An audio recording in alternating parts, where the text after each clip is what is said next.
nerds, it is Friday, and I'm going to talk about the latest episode of She-Hulk. For obvious reasons, I didn't watch it yesterday. I was dealing with some other stuff, but I did watch it this evening. So She-Hulk episode 7, this show really does just keep getting better and better. I said flashback to Emil, guess he's coming back. Maybe we'll see the wives. Also, more talking about Josh, and him being in this flashback just makes me even more suspicious of him. Like, he's definitely bad now because he's back. He could have been a one-off, really nice moment at the wedding, just like everything else at the wedding, but he's not, which means he's evil. And also they mentioned the death threats, but not Nikki telling Jen about them, which I found really interesting. And so it made it clear that that's maybe something they're just not going to discuss in this episode. I was completely in love with the Jen waking up and going through her I guess morning routine, day routine. Like, she got out of bed and then he came to get her, but then it seemed like all the stuff they were doing was at night. So I guess it was her whole day. I don't know, a little confused on that, but or maybe it was just her after work routine because she was showering. So she got home after work, she showered, she did all this stuff and then went out for the evening. But regardless of what time was actually passing, I thought that the way that that was shot with the door shutting when she picks out her clothes and then opening up immediately, and then the way it transitioned from room to room as you traveled and rotated around her house and you saw Jen in different positions doing different stuff was really cool. Just a really fun way to do that shot that I super enjoyed, and probably something that Tatiana Maslany had no problem doing considering she's used to playing characters that are all interacting with each other. So ones that don't interact with each other was probably much easier. Ending that first date though with the handshake instead of the hug, super awkward. And yet on date 2 he was totally gonna kiss her, and then she didn't invite him in. And then on date 3 they were yeah, get it. And then he was gone in the morning, and that's the moment when I was see, I was right, he was evil. And then I felt a little bad about that because there were no texts or no anything, and obviously that means he's bad news bears, but I did feel a little bit bad for Jen. I also wrote in my notes, or he could have been kidnapped, I guess. It could go either way because the text was delivered but not read. And so I was maybe he was kidnapped, but my gut tells me he's just bad. My next note says, excuse me, what is this Miss Piggy bending the bars to break out of jail scene from? And I would like to know the answer to that. My Muppets education, very minuscule. So if you can tell me, tell me. Leave me a comment. Let me know where to find Miss Piggy breaking out of jail. The parole officer, hilarious. And I am lit to see this commune. And then the fact that nothing has gone wrong and Emil just touched an electric fence to save his favorite chicken. Great. Absolutely perfect. Everything about Emil Blonsky in this is hilarious. It's just what I wanted it to be. It's absolutely absurd. I love every second of it. And then her car gets crashed into and she's like, how am I going to get home? And Emil goes off on this thing about sometimes there's a lesson for everything, and maybe this broken Prius Prime is your teacher. And she literally just goes, Jen goes, that was nothing.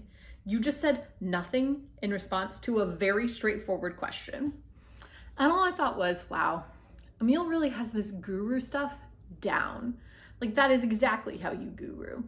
You say absolutely nothing in response to a very straightforward question.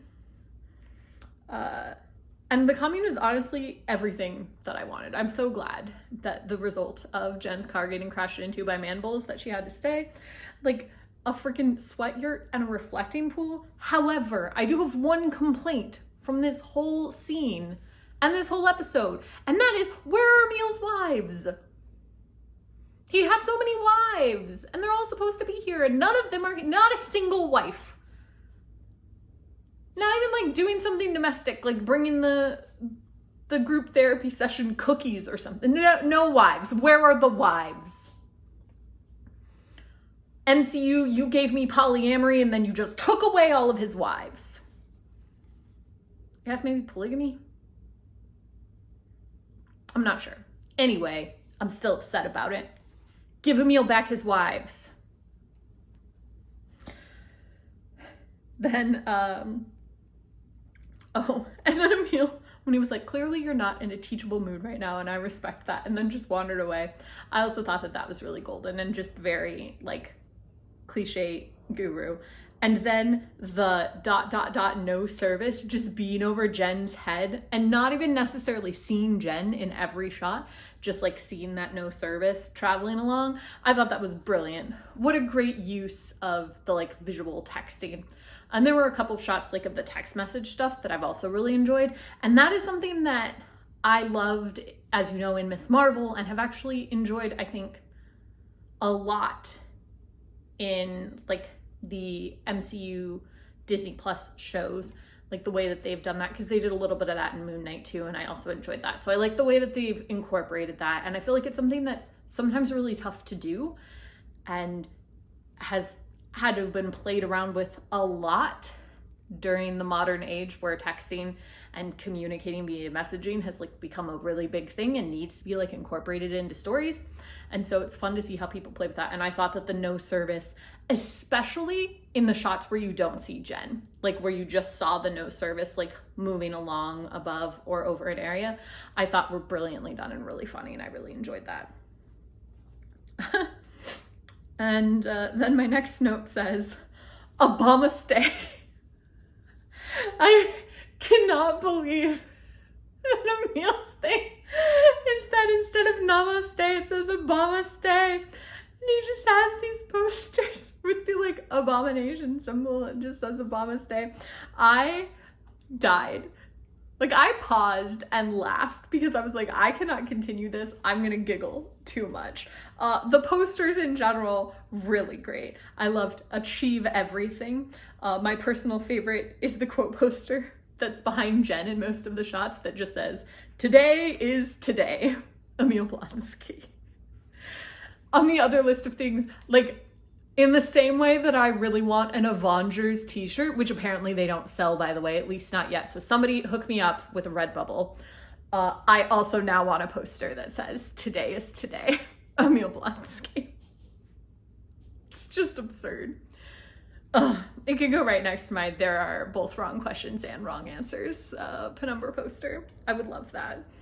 Yeah, I loved everything about that room. All of the posters hilarious, all of the little bits, like the whole group therapy thing, really enjoyable.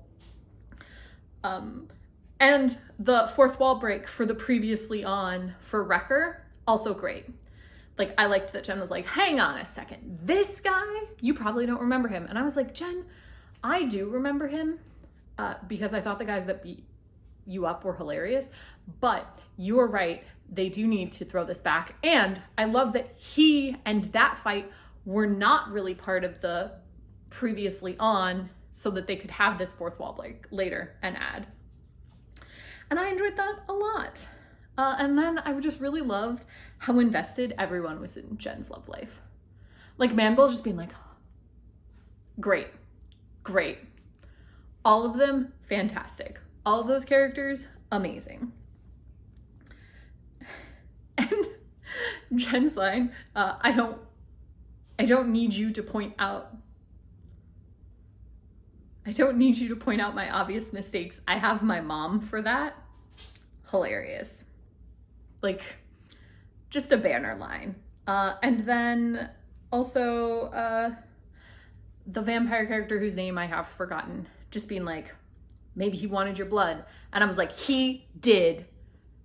Everybody thinks the vampire is crazy, but I'm sure that that's what Josh was there for. I'm sure he was there for your blood. He absolutely wanted your blood because he's evil and dark and a problem, and he just needs your blood to make more Hulks, is how I was feeling in that moment.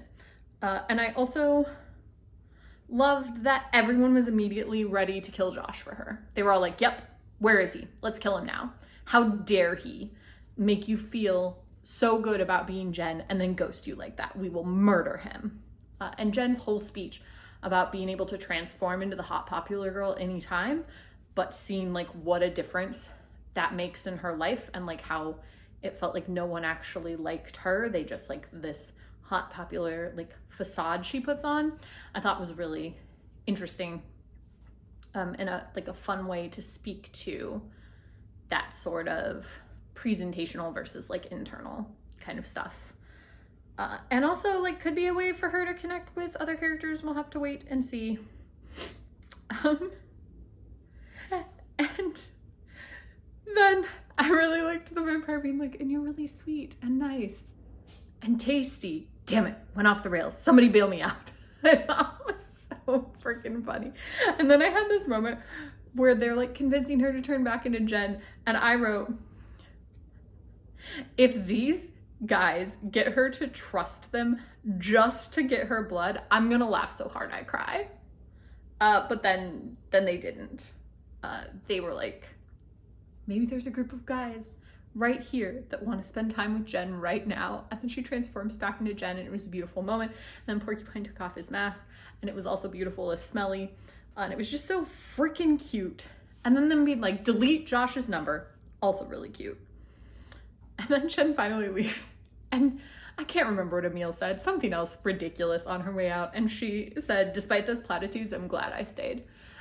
And I thought, the same. This entire episode was nothing but ridiculous platitudes, but I'm also really glad you stayed. I'm really upset that there were no wives, but I'm glad that you stayed. And then the music being top notch again with the Dua Lipa song. Like, all the music choices, every song choice in this show is perfection. I don't know because I didn't look to see who is the music supervisor for this, but they're killing the game. And then we get the Josh perspective, and it turned out that he did want her blood. Who was right? Me. Who said that Josh was bad news from the get-go? Me. Probably lots of other people too, because we all watch these shows and we know how they go. But still, bad news bears. Cloning the phone though, that was interesting. Like, I wonder why he did that. And also, like, they were spending a fair amount of time together. I feel like he could have cloned her phone before that moment and just didn't. So I did find that really fascinating. And my last note says, see, I was right. Can't trust anyone. My trustworthy meter is been on point every single time. And then we get the end credits art, which was beautiful. We had the JV matadoring. We had Jen in meditation, and we had Porcupine taking his suit to the dry cleaners. I love the end credits art in this show. It's always really, really fun. So that were my thoughts. Those were my thoughts on episode 7 of She-Hulk. If you saw the episode, leave me a comment to let me know what you thought, or text me, because if you're watching this video, you probably have my phone number. And I have really enjoyed this show so far. I'm gonna be sad to see it end, but I will see you all tomorrow.